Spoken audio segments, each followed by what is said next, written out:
যেই বান্দা মিষ্টি খায় না সে মজা বুঝে, যে দধি খায় না সে দধির মজা বুঝে না, যে কুমিল্লার রসমালাই খায় না সে কুমিল্লার রসমালাইয়ের মান বুঝবে না। যেই বান্দা মাওলার নামের জিকির করে না ও জিকিরের মজা কখনো বুঝবে। আল্লাহর কসম, যত কঠিন থেকে কঠিন মুসিবতে আপনি পড়ে যান, আপনি সাথে সাথে আমার মাওলাকে স্মরণ করেন, লা ইলাহা ইল্লাল্লাহ, লা ইলাহা ইল্লাল্লাহ, লা ইলাহা ইল্লাল্লাহ, লা ইলাহা ইল্লাল্লাহ। অর্থ কি? ও আল্লাহ, আপনি ছাড়া আর কোনো আমার ইলাহ নাই, কোনো রাজ্জাক নাই, কোনো মাহবুদ নাই, কোনো মাশুক নাই, কোনো মাহবুব নাই। আপনি আমার একমাত্র মালিক। ইজ্জত দেওয়ার মালিক আপনি ছাড়া আমার কেউ নাই, সম্মান দেওয়ার মালিক আল্লাহ আপনি ছাড়া কেউ নাই, রিজিক দেওয়ার মালিক আপনি ছাড়া আমার কেউ নাই। ও আল্লাহ, আমার সম্মান আপনি হেফাজত করেন, ইজ্জতের হেফাজত করেন, রিজিকের ব্যবস্থা করেন। ও আল্লাহ, মুসিবত থেকে হেফাজত করেন। এই নিয়তে জিকির করবেন, জিকির করবেন মোহব্বত লাগাইয়া, কোনো তাবিজ লাগবে না। এটাই হলো মুসিবত থেকে হেফাজতের বড় তাবিজ। ইমাম সাহেবরা তাবিজ লেখেন, আপনারা আবার রাগ করেন না। যাগো তাবিজ লাগবে এরা তো দরজায় গিয়ে সিরিয়াল দিবেই। ভাইরা আমার, কি কথা জানি বলতেছিলাম, গেছে, ভুলে গেছে আধা মিনিটে। ওলামায়ে কেরাম, আল্লাহ পাক রব্বুল আলামিন বলে, তাকায় দেখ, দুনিয়ার মানুষ কোটি টাকা কামাই করিও শান্তি নেই, তোরে ৫,০০০ টাকায় কেমন শান্তি দিছি জানোনি? মাসে মাসে ৫ লাখ টাকা কামাই করে, ঘরের মধ্যে খাওয়ার মতো পেটওয়ালা সংখ্যা আছে মাত্র কম। কারণ ওরা পেটওয়ালা খানার সংখ্যা কমাইছে, ট্যাবলেট খাইয়া সন্তান বাড়ায় না। আর তুই চাকরি করো, মসজিদে খেদমত করো, বেতন ১০,০০০, মাদ্রাসায় পড়ো ১০,০০০, ৫-৭ মাস বাকি, তোর ঘরে খানেওয়ালার সংখ্যাও বেশি না। কারণ আমরা তো ট্যাবলেট খাই না। আমরা তো রসুলের ওই হাদিসটা যেদিন শুনলাম, ওই বাড়ির মাইয়া বিয়া করবি যেই বংশে সন্তান বেশি হয়। কারণ কিয়ামতের ময়দানে আমি মুহাম্মদ অন্য নবীর উম্মতের তুলনায় আমি বেশি উম্মত নিয়ে গর্বের সাথে জান্নাতে যাব। ভাইরা আমার, কিন্তু কথা কেমনে বলি, বড় কঠিন। যারা স্লোগান দেয় ট্যাবলেট খাইয়া, ছেলে হোক মেয়ে হোক দুটার বেশি না, একটা হলে ভালো হয়, না হইলে আরো ভালো। এই ট্যাবলেটওয়ালারা বলো, ২০ বছর আগের তুলনায় বর্তমানে মানুষের সংখ্যা বাংলাদেশে কম না বেশি? তো ট্যাবলেট কই? তোমরা যে সন্তান বন্ধ করলা জন্ম নিয়ন্ত্রণ করিয়ে, কই কমাইতে তো পারলা না। কারণ কি? বান্দা চাইলে কিছুই হয় না, আমার আল্লাহ চাইলে সব হয়। আল্লাহ যা চাইবেন তাই হবে, বান্দা যা চাবে তা হবে না। তবে হ্যাঁ, বান্দা চাইলেও হবে যদি বান্দার চাওয়াটা আল্লাহর চাওয়ার সাথে মিলে যায়। ভাইরা আমার, আল্লাহ পাক চাইছেন মানুষ বাড়াবেন। এখন বেঈমানের কথা, কমাও কমাও, মানুষ কমাও কেন? দুইটা কথা, দুইটা স্লোগান করা, মানুষ বেশি হলে থাকবে কই, খাবে কি? এই স্লোগান দুইটা। আল্লাহ কয়, দুটার চাবি আমার হাতে রাখছি। মানুষ কই থাকবে ব্যবস্থা আমি করব, মানুষ কি খাবে ব্যবস্থা আমি করব। মুরব্বীরা বলেন তো, ১% জায়গা বুঝেন না? মুরব্বীরা বলেন না কেন? কয় শতাংশ? ১% জায়গায় যেই পরিমাণ ধান হইতো ২০ বছর আগে, এখন কম না বেশি? বাড়াইছে সরকার। আপনার আব্বা কে বাড়াইছে? আগে 10টা পেয়ারা খাইলো, জিব্বায় টের পায় না কি খাইছি। আর এখন 1টা কেজি পেয়ারা একজনে খাওয়া যায় না। এই খানার বরকত কে দিছে? ওয়াতারযুকু মান তাশাউ বিগাইরি হিসাব।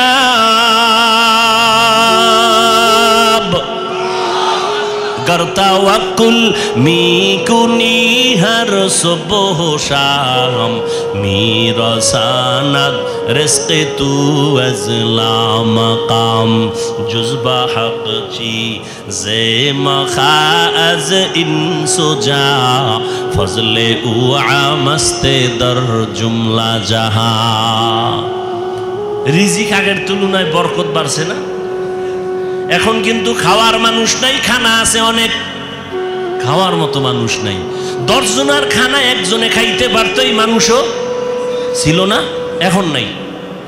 এখন নাই কিন্তু কিলাকিলিটা আছে, খাইতে চায় বেশি, পারবে আধা কেজি কিন্তু 1 কেজি নিয়ে টানাটানি।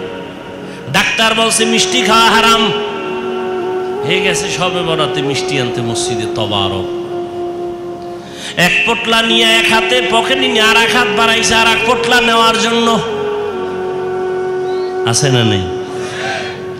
একজনের পিছন দিয়ে তাকায় দেখে আমি একটাই ভাই না, ও একটা ভাই আর একটা লই টানে কেন, ও পিছনের ডাল টান দিছে। টান যখন দিছে 2 জনের ভিতরে লাগছে ঝগড়া কিলাকিলি, শেষ পর্যন্ত একজনও আর খাইতে পারল না, খালি হাতে বাড়ি। খাইতে পারে না কিন্তু খাওয়ার আগ্রহ নিয়ে জুলুম পর্যন্ত মানুষ করে, গরিবের উপরে জুলুম করে। আল্লাহ বলেন দেখ রিজিকের চাবি আমার হাতে রাখলাম, এই চাবিটা দুনিয়ার কারো কাছে দেয় নাই আল্লাহ। যদি সরকারের হাতে দিতেন, দুনিয়ার কোনো কোটিপতির হাতে দিতেন, আমগো হুজুর গো কত আগে না খাওয়া মেরে ফেলতো, ঠিক না? কিন্তু আল্লাহ দেখছেন নি, মহামারী করোনা চোখে আঙ্গুল দিয়ে আল্লাহ দেখাইয়া দিলেন, সারা দুনিয়াটা স্তব্ধ হয়ে গেল। চাকরি বন্ধ, ব্যবসা বন্ধ, স্কুল বন্ধ, কলেজ বন্ধ, ট্রেন বন্ধ, প্লেন বন্ধ, দোকান বন্ধ, সব বন্ধ হয়ে গেল। তাকায় দেখছো আল্লাহর কোরআনের একটা মাদ্রাসাও বন্ধ হয় নাই। কয়জন হুজুর না খাইয়া মারা গেছে করোনার সময়, ভিক্ষা করছে কিছু দাও। আল্লাহ তাদের অল্প টাকা দেয় কিন্তু এর মধ্যে বরকত অনেক বেশি। বরকত বুঝেননি? একজনে 3 প্লেট খাইয়া কয় আরো কিছু দে থাকলে, আর একজনে 1 প্লেট দিয়া 4 জনে খাইয়াও কিছু থেকে যায়, পেটে খাওয়ার জায়গা নাই, ক্ষুধা নাই। এ হলো বরকতি খানা। আল্লাহ রিজিকে বরকত দেয়। কেউ খাওয়ার পরে কয় বাথরুমের দরজা তাড়াতাড়ি খোল, আমার পেটের অবস্থা বড় খারাপ, নিম্ন চাপ শুরু হয়ে যাচ্ছে। আর একজনে খায় দিব্যি আরামে ঘুমায়, কোনো টেনশন নাই, কোনো রোগ নাই, ডাক্তার নাই। আল্লাহ বলেন ওরে বান্দা তাকায় দেখ, ইহুদি খ্রিস্টান সমস্ত দুনিয়ার বিধর্মীরা চায় ইসলামের আলো বন্ধ হয়ে যাক। আমার আল্লাহ বলেন আমি আলোটা কেমনে জ্বালাইছি দেখছুনি? করোনায় সব বন্ধ, কোরআনের আলো বন্ধ নাই, কোনো হুজুর না খায় মরে নাই। কেমন কুলাঙ্গার সন্তান, বাবায় করোনায় আক্রান্ত, ছেলেরা ট্রিপল মাস্ক লাগায়া বাবার কাছেও যায় না করোনা। এলাকার গরিবের টাকা দিয়ে কয় লাশটা বাইরে ফেলে রাস্তায়, টাকা পায় গরিবেরা বাবার লাশটা রাস্তায় ফেলে আসলো। সন্তানরা দরজা জানালা আটকায় দিল, জানালা খুলি একবারও তাকায় নাই বাবার লাশটা কি কুত্তায় খাইলো নাকি জানাজা হলো, আর দেখেই নেই। কি হইল? ওই করোনার সময় শত শত লাশ। ইতিহাস ভুলে যাইও না রে যুবক, ওই করোনার সময় শত শত লাশ। আমার দেশের কিছু পুলিশ ভাইরা আর অধিকাংশ টুপিওয়ালা ওলামায়ে কেরামরা এই করোনার লাশগুলো নিজের কাঁধে নিলেন, গোসল করাইলেন, কাফন পরাইলেন, দাফন ভরাইলেন। একজন হুজুরেও করোনায় মরে না। আল্লাহ চোখে দেখায় দিলেন আঙ্গুল দিয়ে। এরপরও যারা দেখবে না কি আর করা, যে দেখবে না সে আমি হাফিজুর রহমানেরটা দেখবে তো পরের কথা, মক্কা মদিনার ইমামেরটা দেখবে দূরের কথা। স্বয়ং রাসূল যদি বয়ান করে এরপরও কপালে কালেমা আসবে না। এরকম 2-1টা বেঈমানের নাম আপনারা জানেন না, যে রাসূলের বয়ান শুনিয়াও কালেমা পড়ে না। এরকম বেঈমানের নাম জানেননি? কে কে? আবু জাহাল নামের বেঈমান হাতের মুষ্টির মধ্যে পাথর নিয়ে কয় ভাতিজা বলতে পারো হাতের মুষ্টির মধ্যে কি আছে? বলতে পারলে কি হইব? আমি এখন তোমারে নবী মানবো, কালেমা পড়ো। নবী বলেন আমি হাতের মুষ্টিতে কি আছে জানি না।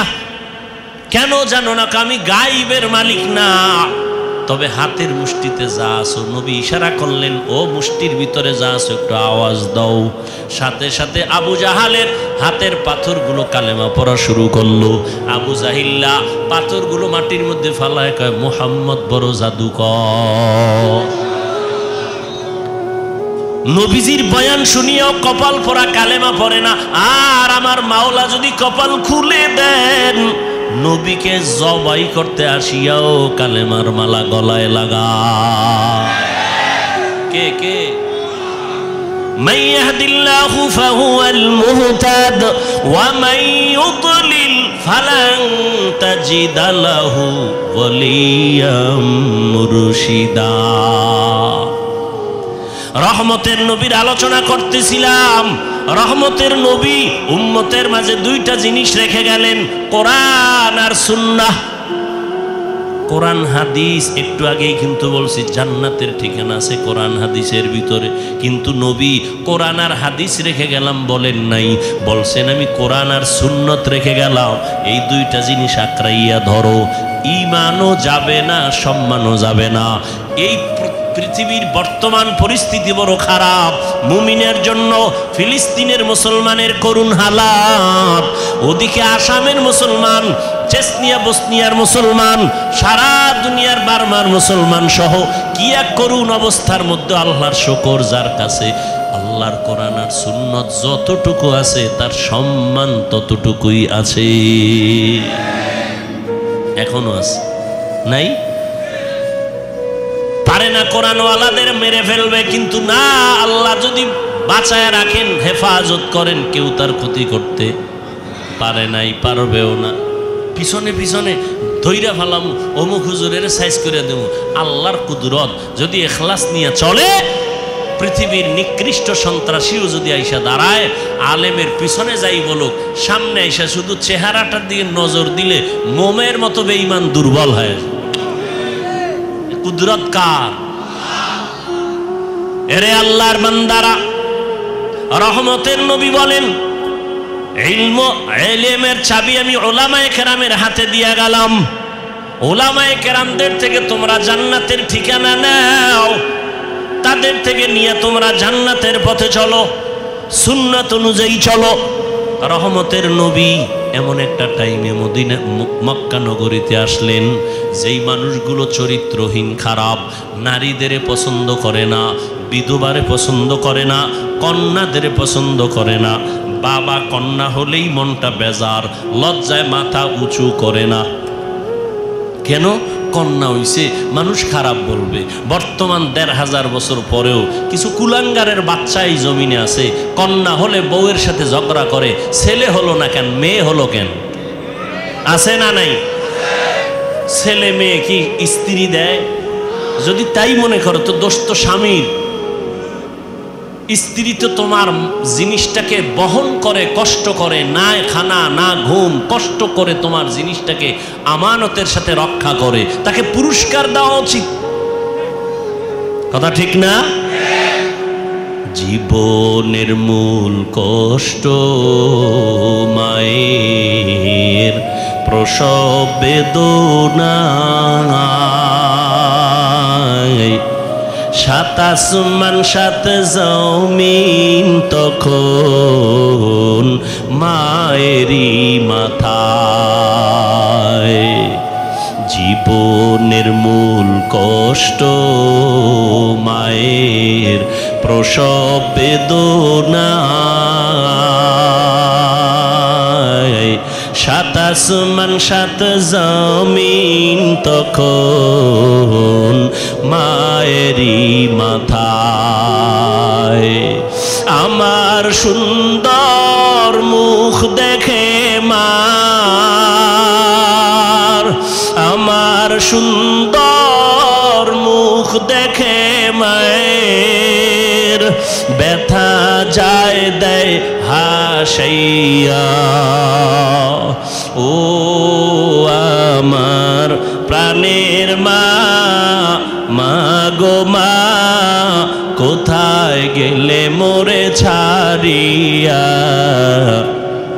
জনম দুঃখী ইয়াতীম আমি, চায় না কেহ ফিরিয়া।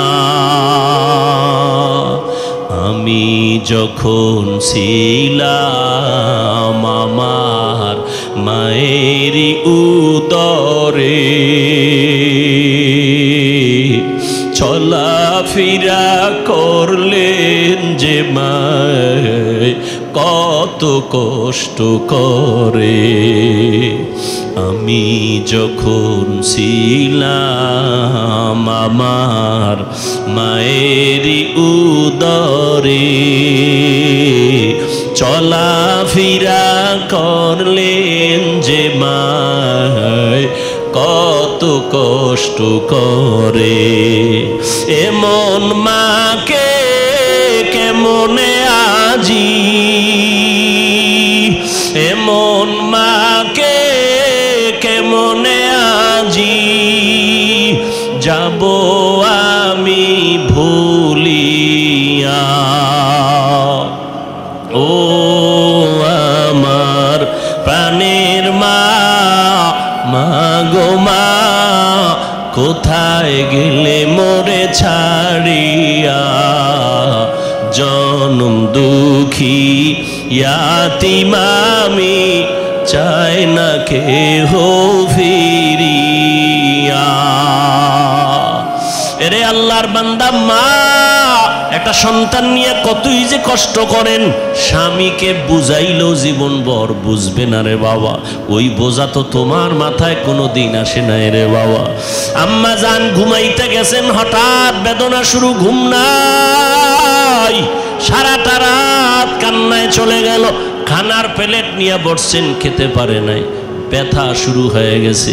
সারা দিন আম্মাজান কান্না করে কাটাইলেন। ও আল্লাহর বান্দা, আম্মাজানের কণ্ঠ বাহিরের কেউ শুনে না কখনো, কিন্তু প্রসব বেদনা যখন শুরু হয়ে গেল, আম্মাজানের চিৎকারের আওয়াজ, আশেপাশের মানুষ বাড়িওয়ালারা ঘুমাইতে পারে না। মহিলা ঘরের মধ্যে কখনো কণ্ঠের আওয়াজ শুনি নাই, কিন্তু এখন চিল্লায় কেন রাত্র 12টার ভোরে।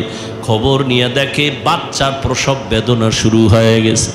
আম্মাজানের মনটা এতই যে দুর্বল, মনে হয় যেন মরিয়াই যাবে, এত চিৎকারের আওয়াজ। আমার দাদি, আমার নানি পাশে বসে আম্মাকে বুঝাইছে, থামাইতে পারে না। আম্মাজান এক পর্যায়ে নিরুপায় নিজের মনে করিয়া স্বামীকে ডাকছে, আমার বাবারে ডাকছে।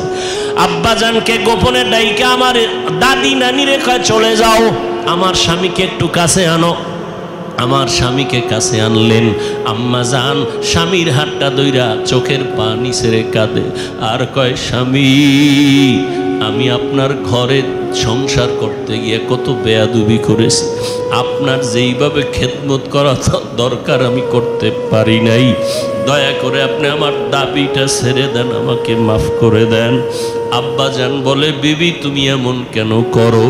বলে, আমার মাথায় মনে হয় 7 আসমানের বোঝা চেপে আসছে, আমার মনে হয় মরণ, আমি মরিয়া যাব, আর দুনিয়ার সূর্য বুঝি দেখতে পারবো না। প্রসব বেদনা সহ্য করতে পারি না রে স্বামী। বাবা সান্ত্বনা দিয়া কয়, ধৈর্য ধারণ করো, আমি আল্লাহর কাছে দোয়া করতেছি। দিনদার স্বামী গিয়া নামাজের মুসাল্লায় দাঁড়াইয়া একটা চিৎকার দিয়া কয়, রে মালিক, কুদরতের ক্ষমতা জাহের করে দাও। আমার স্ত্রী মরণাপন্ন অবস্থায় বাচ্চা প্রসবের বেদনা সহ্য করতে পারে না রে আল্লাহ, কুদরতের সাথে তুমি আসান করে দাও। ও আল্লাহর বান্দারা, ওই প্রসব বেদনায় মা যতটা কান্না করেছেন, যতটা কষ্ট করেছেন, তুমি আমি সারা জিন্দগির কামাই রুজি আর চামড়া খুলিয়াও যদি মাকে জুতা বানায় দেই, কোনো দিন মায়ের ঋণ আদায় করা কোনো সম্ভব হবে না। ও আল্লাহর বান্দারা, আমার মায়ার নবী এই মায়ের সম্মান বজায় রেখেছেন, কন্যাদের উপরে যেন জুলুম না হয়। ওই আরবের মুশরিক বেঈমানেরা ঘুরে আর কয়, মুহাম্মদের কপাল খারাপ, কারণ ওনার ছেলে নাই, ওর আছে কন্যা, মরিয়া গেলে ওর ইজ্জত আর বংশকে রক্ষা করবে। নবীর মনে কষ্ট, আল্লাহ পাক সান্ত্বনা দিলেন, ইন্না আতাইনা কাল কাউসার, ও নবী আপনাকে কাউসার দান করছি, টেনশন নাই। নবী খুশি হইয়া জাতির সামনে চিল্লায় বলতেছেন, ও দুনিয়াওয়ালারা, আমি কেমন আল্লাহর প্রিয় বান্দা জাননি, অথচ আমার একটা ছেলেও নাই, আমি 4 কন্যার বাবা। তোমরা কন্যাদের উপরে জুলুম করবা না, এ নিমক হারাম, ও কুলাঙ্গার, ছেলে হইলে খুশি, মেয়ে হইলে কষ্ট পাও, কি লাভ? 10টা ছেলে যদি হয় আর বাবার ইজ্জত নষ্ট করে, এই ছেলের কোনো দরকারই নাই। একটা মেয়ে যদি পাও, আল্লাহর শুকর আদায় করিও, 10টা সন্তানের উপকার একটা মেয়ের দ্বারা আল্লাহ ব্যবস্থা করে দিবেন। মেয়েরা বাবার জন্য যেই পাগল, হাজারো সন্তান বাবার জন্য ওই পাগল না, ওই মায়া অন্তরে রাখে না। যার কন্যা আছে সে ছাড়া বোঝানো যাবে না। মেয়েরা বাবার জন্য যে কত আসে, বাবা যদি একটু অসুস্থ হয়ে যায় ছেলেরা বিরক্ত হয়, এত অসুস্থ হসপিটালে কে নিবে? কিন্তু মেয়ে যখন শুনে খানা বন্ধ করে দেয়, পাগলের মতো দৌড়ায়। বাবার অসুস্থ খবর পাইয়া বলে, আমি আর ঘরে থাকবো না। বাবায় কই? বলে হসপিটালে। কয় দৌড়াও। ওই মেয়েটা বাবার কাছে যায়, বাবা এত কষ্ট পাইও না, কাঁদিও না। একটা মেয়ে বাবার জন্য এতটাই ফেদা, এতটাই মায়া মোহাব্বত নিয়ে চলে। একটা মেয়ে চায় তার কলিজাটা কাইটা বাবার জন্য দিয়ে দিবে। ওই মেয়ে পাইয়া যারা খুশি না, তোমাদের কপাল বড় খারাপ। নবী বলেন, একটা কন্যা পাইছো, একটা জান্নাতের মালিক হয়ে গেছো। 2টা কন্যা পেয়েছো, 2টা জান্নাতের মালিক হয়ে গেছো। আমার মায়ার নবী ওই চরিত্রহীন মানুষগুলোর জমিনে আইসা আমার নবী তাদের আলিঙ্গন করলেন, বুকে লাগাইলেন। তোমার আমার মতো সি কইয়া বেনামাজিরে তাড়ায়া দেন নাই। আল্লাহর নবী, ওরা গালি দেয়, নবী আরো কাছে যায়। ওরা লাত্তি দেওয়ার চেষ্টা করে, নবী আরো কাছে যায়। ওরা গালি দেয়, ওরা বদনাম করে, নবী প্রশংসা করে। ওরা জবান বন্ধ রাখে, বেজার হয়, নবী বারবার হাসি দেয়, আসো। নবী এমন ভাবে তাদের মহব্বতের বন্ধনে আবদ্ধ করলেন। মাত্র 13 বছরের ব্যবধানে মক্কার মানুষগুলো এত দামি হয়ে গেল। নবী একটা বেতের বাড়িও দেন নাই, একটা গালিও দেন নাই। নবী চোখ গরম করে কারো দিকে তাকান নাই। নবী গালি শুনছেন কিন্তু জবাব দেন নাই। মাত্র 13 বছরের ব্যবধানে এই মক্কার চরিত্রহীন মানুষগুলো এত দামি হয়ে গেল। আল্লাহ জিব্রাইল আমিন রে পাঠায় বলে, যাও লিস্টি দিয়া দিলাম, লিস্টির মধ্যে নাম আছে, নবীকে বলো ঘোষণা দিয়া দেয়, এই লিস্টিতে যাদের নাম আছে সবাই বিনা হিসাবে জান্নাতি। রহমতের নবী অল্প টাইমের ভিতরে মক্কার মানুষগুলোকে জান্নাতি মানুষে পরিণত করে ফেললেন। সুন্দর আখলাক আর ব্যবহার। একদিকে নবী দাওয়াত দেন, অন্যদিকে নবী আল্লাহর কাছে সারা রাত দোয়া করেন, আল্লাহ ওই মানুষটা বুঝে না, হেদায়েতের দরজা খুলে দাও, ওই মানুষগুলোকে দিনের পথে আনো। তায়েফের ময়দানে আমার নবীর আদর্শের দিকে তাকাও। তায়েফের ময়দানে ওই কাফের ওরা সবাই নবীজিরে দেখিয়া ছোট ছোট বাচ্চাগুলোরে লেলিয়ে দিল, বলে পাথর মেরে মক্কার এই পাগলটারে তাড়ায়া দাও। মায়ার নবীরে যখন পাথর মারে বৃষ্টির মতো রক্তগুলো পড়ে পড়ে নবীজির জুতা মুবারক আটকায় গেছে। নবী চোখের পানি ছেড়ে কাঁদে। আল্লাহ সহ্য করতে পারলেন না। ও জিব্রাইল, আমার নবীরে গিয়া বলো এখনই তায়েফের জমিন উল্টায় সব ধ্বংস করে দেই। জিব্রাইল আইসা বলেন, ইয়া রাসূলুল্লাহ, আল্লাহ পাকের হুকুম, আপনি বললে তায়েফের জমিন উল্টায় দিব, সব মেরে ফেলবো। মায়ার নবী কাঁদেন আর বলেন, না না, এদের মারবা না, এরা চিনে না, এরা বুঝে না আমি মুহাম্মদকে। আমার মা নাই, বাবা নাই, আমি বড় ইয়াতীম, দুনিয়াতে বাবা বলে ডাকতে পারি নাই। 6 বছরে মা হারায় ফেললাম, আমি বড় অসহায়। তবে এদের মারিও না, একদিন এদের দ্বারা দিনের বড় উপকার হবে। আমার মায়ার নবীকে যতই ওরা গালি দিত, আমার নবী একটা গালিও দেন নাই, জবাবও দেন নাই। নবীর আদর্শ দিয়া মক্কার জমিনটাকে জান্নাতি মানুষ বানায় দিলেন সব। ও আল্লাহর বান্দারা, ওই রহমতের নবী কেমন আদর্শ কায়েম করে দিলেন। যুবকদের নবী বলে গেলেন, যুবকের আমি মুহাম্মদের উপকার করেছে, বুড়ারা আমি মুহাম্মদের বিরোধিতা করেছে। ও যুবক বাবা, কয়দিন আর দুনিয়াতে বাঁচবা? আমি কিন্তু এতক্ষণ চিল্লাইলাম, তোমার পায়ে ধরে ধরে বয়ান করলাম।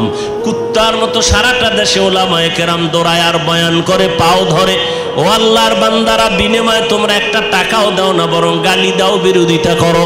এরপর আলেমরা কিন্তু এর গালির জবাবও দেয় না, বরং দেখলে হাসি মুখে সালাম দেয়, মোহব্বতের সাথে বুকে লাগায়। এর একটাই মাত্র কারণ, নববী আদর্শে তারা চলতেছেন, দুনিয়ার মানুষের দিনের পথে ডাকতেছেন। ও যুবক বাবারা, আজকে আমি এই কথা বলি নাই তুমি আজকে আমার মতো পাগড়ি লাগাও, স্কুল কলেজে তালা লাগায় মাদ্রাসায় চলে আসো। না রে বাবা, তুমি স্কুলে থাকো, কলেজে থাকো, লেখাপড়া করো, চাকরি করো, ডাক্তারি পড়ো, ইঞ্জিনিয়ারিং পড়ো, ব্যবসা করো, রহমতের নবীর মোহাব্বত লাগায় সুন্নাতওয়ালা জিন্দেগির নামাজ বাদ দেয় না। ও আল্লাহর বান্দা যুবক, তুমি কেন পারবা না? ও পর্দার আড়ালের আম্মা জানেরা, আপনাদের অবদানের কারণেই তো এই দুনিয়াতে সন্তান ভালো হয়, খারাপ হয়। যত ভালো সন্তান আসছে আপনাদের অবদান আর মেহনত আর দোয়া। ও আম্মা জানেরা, আপনাদের আল্লাহ নবী বানান নাই, তবে নবীদের মা বানাইছেন। আপনারা আলেমদের মা, আপনারা হাফেজদের মা, আপনারা ভালো ভালো সন্তানদের মা। এরে আম্মা জান, আপনি তো আয়েশা রাদিয়াল্লাহু আনহার মতো দামি নারী, ফাতেমা রাদিয়াল্লাহু আনহার মতো দামি নারী, আপনি তো খাদিজা রাদিয়াল্লাহু আনহার মতো দামি নারী, ইসমাইল নবীর মা হাজরা আলাইহা সালামের মতো দামি নারী। আপনারা তো এত দামি, এত মর্যাদা আল্লাহ আপনাদের দান করেছেন। আপনারা ঈসা নবীর মা মারিয়াম আলাইহা সালামের মতো দামি নারী।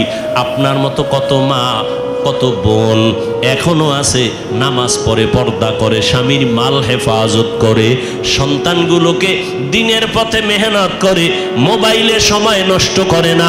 এরে আম্মা জানেরা, আপনারা কেন পারবেন না? একটা সন্তানকে কোরআনওয়ালা বানায় ডাক্তার বানাবেন, কোরআন পড়াইয়া ইঞ্জিনিয়ার বানাবেন, কোরআন পড়াইয়া নামাজি একজন প্রফেসর বানায় যাবেন। ওই সন্তান ডাক্তারি করলেও কোরআন পড়িয়া মা বাবার জন্য দোয়া করবে। এমন একটা আদর্শ সন্তান দুনিয়াতে রেখে যাবেন। ও সন্তানেরা, মা বাবার দোয়া নাও, বেঁচে থাকলে মায়ের কাছে যাও। মাকে যদি বলো, মা এই যুবকেরা দেখলাম কত তওবা করলো, কান্না করলো, আমার তওবার নিয়তি আসে না, কান্নাও আসে না, কারণটা কি? মনে হয় আল্লাহ আমার গুনার কারণে বেজার হয়ে গেছে, দিলটা পাথর হয়ে গেল, চোখে পানি নাই। মা, তুমি মাথায় হাত দিয়ে একটু দোয়া করে দাও। তুমি যদি দোয়া করো, আল্লাহ পাক কবুল করে আমাকে হয়তো রাস্তা খুলে দিবেন। মা যদি দোয়া করে দেয়, কপাল খুলে যাবে। ও আল্লাহর বান্দারা, এখনো যদি অন্তর তৈরি থাকে তওবার জন্য, পিছনে তো কম নামাজ ছাড়ো নাই, কম বেপরদায় চলো নাই, গুনাহ তো কম করো নাই। এখন আল্লাহর কাছে মনে মনে বলো, হে দয়ার মালিক, তুমি তো রিজিকের মালিক, তুমি আমার হায়াতের মালিক, তুমি তো আমার ইজ্জত দেওয়ার মালিক। আজকে থেকে জীবনে যত গুনাহ করছি আর করব না, নামাজ ছাড়বো না, বেপরদায় চলবো না, দাড়ি কাটবো না, মুরব্বীদের কথা শুনবো, ওলামায়ে কেরামের পরামর্শ নিয়া নবীর তরিকায় চলবো। কোনোদিন মা বাবার সাথে বেয়াদবি করব না। খাঁটি অন্তরে যদি তওবা করো, আমার আল্লাহ দরজা খুলে তোমাকে কবুল করবেন, অন্তর তৈরি হবে। তবে এটাও সত্য কথা, আবু জাহালের মতো কিছু অন্তরওয়ালা দুনিয়াতে থাকবে, হাজারো বয়ানে দিল নরম হবে না, বয়ানের পরে বাইরে গিয়া তারা বিরোধিতা করে গুনার পাল্লা ভারী করবে। আর ওমরের মেজাজওয়ালা যারা গুনার কথা স্মরণ করে চোখের পানি ছেড়ে তওবা করবে, ও আল্লাহ, জাহান্নামের আগুনের গরম সহ্য করতে পারবো না রে মালিক, সূর্যের গরম সহ্য করতে পারবো না, ও আল্লাহ তুমি মাফ করে দাও, দুনিয়া থেকেই আমি তওবা করে নিলাম। যদি আল্লাহর বান্দা তওবা করার খাঁটি নিয়ত থাকে, অন্তরে কোনো মুনাফিকি না থাকে। তওবার নিয়ত থাকলে দুটো হাত আমার আল্লাহকে দেখায় দাও। আয় আল্লাহ আমাদের তওবা কবুল করে নেন, হাতগুলো কবুল করে নেন। আয় আল্লাহ তওবার উপরে মজবুত হইয়া উলামায়ে কেরামের পরামর্শ নিয়া নবীজির সুন্নত অনুযায়ী চলার তৌফিক দান করে দাও। মা বাবার দোয়া নিয়ে চলার তৌফিক দান করো। আয় আল্লাহ আমাদের সবাইকে দ্বীনের খাদেম হিসেবে কবুল করে নাও, আমিন। আল্লাহ সবাইকে কবুল করেন। আরো মহব্বতে বলেন। আমাদের মুফতি সাহেব হুজুর দোয়া করবেন। দোয়া বড় দামি ইবাদত।